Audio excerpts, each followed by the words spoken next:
held mine, Kira, if anyone feels they would prefer that. Oh, I think I'm okay. About 10 years ago, I live in Los Angeles, California, the home of graven imagery. But I'm from Cincinnati, which is a Midwestern town. And I was at home conversing with some high school classmates of mine, and we were in our mid-40s. It was about 10 years ago, which brings up a joke. 50 is supposed to be the new 30, 55 is the new 90. So I just wanted to read a couple of the responses from people in the book. One of my favorites is Angela Davis, whom some of you may remember. I was in 7th grade and wore a free Angela t-shirt to junior high, and they sent me home. But Angela said, well, you know, I guess I would say I fell in love with myself when I realized that my community was much more important than me as an individual.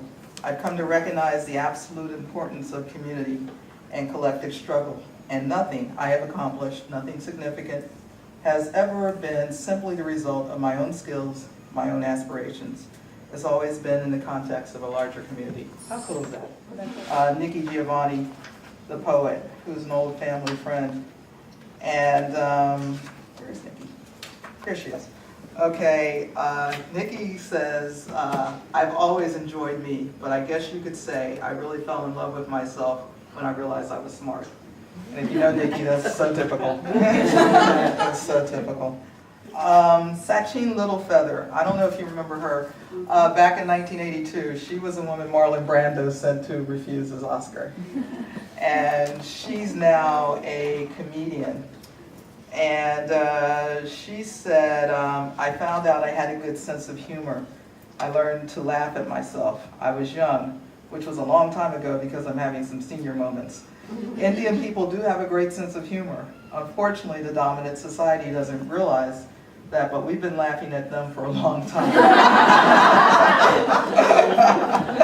A person of color has to learn to laugh at the ugly as well as the beautiful. So that's the book. The criteria for getting in the book was that you had to be over 36 and over, because we theorize that that's when women really come into their own. Usually you're kind of settled in your career, and if you want to do the marriage and kids thing, you're pretty settled in that. I don't have any kids because I never have any food. I would put that out there. The thought of having to feed other people than myself, I eat out every day. It does not work. But there were two women that I made exceptions for, and they were both Africans, and they were both African singers. One's from Morocco. Her name is and this is Lyra, who's a South African singer. And Lyra said, I fell in love with myself very late in my life, in my opinion. I was in my late 20s, and it dawned on me that I cannot carry on in this life, almost resenting how I look or not being happy with being how tall I am. You know, it just seemed like it was madness to carry on like this. So I began to really settle into my skin to say, this is it. It doesn't get any better. This is it, so get comfortable and start loving this. The transformation you go through is powerful. Become fully feminine, and it just becomes a beautiful thing to be in the skin. I cannot help it now. I love being a woman. I love being an African woman because I have fully learned to exist within myself, and it's just wonderful. So thank you very much. The book, I have like 10 copies if anyone wants it. 10 copies for 10 pounds. And you know, it's been a great experience. I'm here because I was doing some signings in a burg called Lakenheath. And we're taking it to Germany next and then back to the States, and it's going really well. So thank you for having me. And I'm joined up here by some incredible black women who I will begin to introduce. To my far right, we have Kieran James, a fabulous young and up-and-coming journalist and already an author of the book Generation Vexed.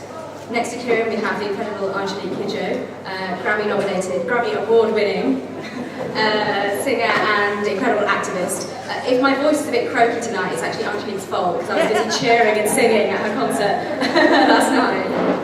So that's Angelique. And then to my left, we have LA-based journalist Miki and And then on the far end there we have Shirley Tate, one of the leading black British academics and author of Black Beauty, Athletics, Stylization, Politics. So we're going to start things off with just a few words really from each of the panellists about their take on where we are kind of culturally in terms of representations of black British women, black women within popular culture. And I just wanted to comment on Gaga, because I think her whole body image thing went out the window when she wore that raw meat. Nobody cared.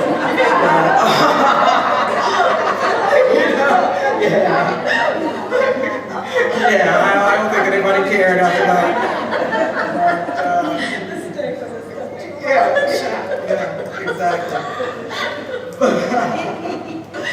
But you know, I really started to understand the term when, you know, this is not a shameless plug for my book, but when I started to do my book, Journey to the Woman I've Come to Love, and I heard all the different stories from women from all different walks of life, and it really made me so proud at that moment to be part of that collective, because, you know, myths were dispelled and things I thought about other cultures were dispelled, and I saw that, you know, really at the end of the day we all want the same thing. We all want to be, you know, loved and to be loved and to have what's ours and all of that, and and that made me much stronger. The fact that, you know, I can still address a group of college students and someone will inevitably come up to me and say, "You speak very well." Suggests that maybe there are other ideas.